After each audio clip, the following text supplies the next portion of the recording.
সুপ্রিয় দর্শক, আসসালামু আলাইকুম। আমি রাশেদ কাদের আপনাদেরকে স্বাগত জানাচ্ছি ডেড সি অঞ্চল থেকে। এবং আমার পেছনে আপনারা যে পাথরটা দেখতে পাচ্ছেন, আসলে এটি একটা পাথর নয়। এই জায়গাটার নাম হচ্ছে মার্তলুদ।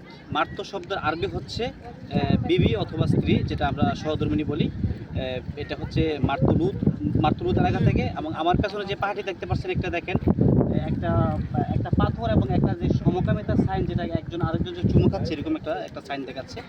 এটা হচ্ছে হযরত লূত আলাইহিস সালাম যখন হযরত লূত আলাইহিস সালামের কওম যখন সমকামিতে লিপ্ত ছিল, এবং ওনার স্ত্রী যে লূত আলাইহিস সালামের স্ত্রী কিন্তু ছিল তার কওমের পক্ষে এবং সমকামিতার পক্ষে ছিল কিন্তু হযরত লূত আলাইহিস সালামের স্ত্রী।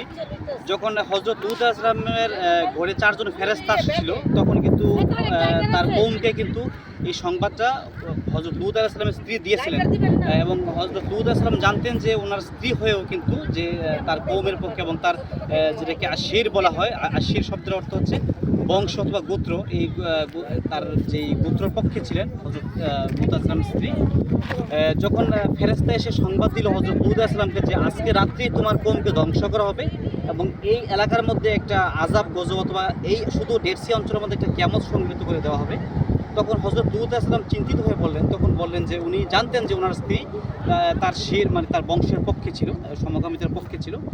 তারপর তাৎক্ষণিক ফেরেশতা জানিয়ে দিল যে আল্লাহ রাসূল, আপনি আপনার স্ত্রীকে বলেন যেন সে যখন এই জায়গা থেকে আল্লাহ পাক যখন এই জায়গাটাকে আল্লাহ পাক ধ্বংস করবে, তখন সে যেন পেছনের দিকে না তাকায়, তাহলে আপনার স্ত্রী হয়তো এই যাত্রায় বেঁচে যেতে পারে। তখন হযরত লূত আলাইহিস সালাম কী করলো, তার স্ত্রীকে সংবাদটা দিল যে যখন আল্লাহ পাকের নির্দেশে এই এলাকার মধ্যে যে আযাব গজব শুরু হবে, তুমি শুধু পেছনের দিকে তাকাবা না। তখন হযরত লূত আলাইহিস সালাম স্ত্রী কী করলেন, যখন আযাব শুরু হলেন, তখন তার কন্যা সন্তানকে নিয়ে তখন সে তার পেছনের দিকে তাকালেন। কেন তাকালেন? সে দেখলো যে তার কওম, তার বংশ কীভাবে ধ্বংস হয়ে যায়, কীভাবে ধ্বংসের পথে যাচ্ছে এবং তার ধ্বংস হয়ে যায়। সেজন্য তার মায়াটা ছাড়তে পারেনি, তার বংশের মায়া ছাড়তে পারেনি।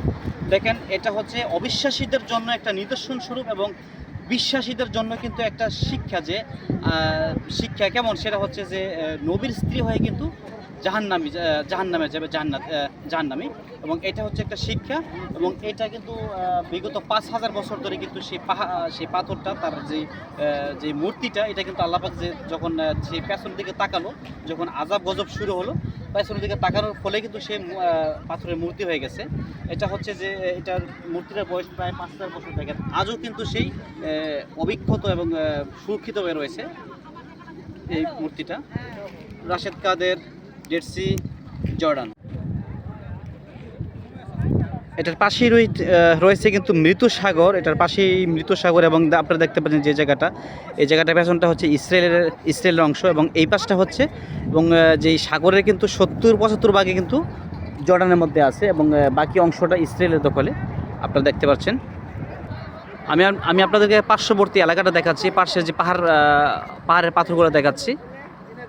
এটা হচ্ছে, দেখেন, এই যে এই মূর্তিটার পাশে কিন্তু রয়েছে যে একটা সমকামী সাইন, যেটাকে দেখতে পাচ্ছেন। আমি দেখাচ্ছি আপনাদেরকে, একটা পাথর আরেকটা পাথরকে চুমু খাচ্ছে এরকম দেখাচ্ছে। দেখেন আপনারা, একটা পাথর আরেকটা পাথরকে চুমু খাচ্ছে এরকম দেখাচ্ছে।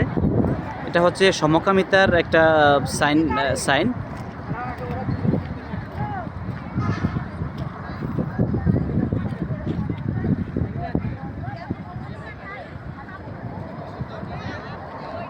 আমি আপনাদেরকে পার্শ্ববর্তী যে পাহাড়গুলো দেখাচ্ছি।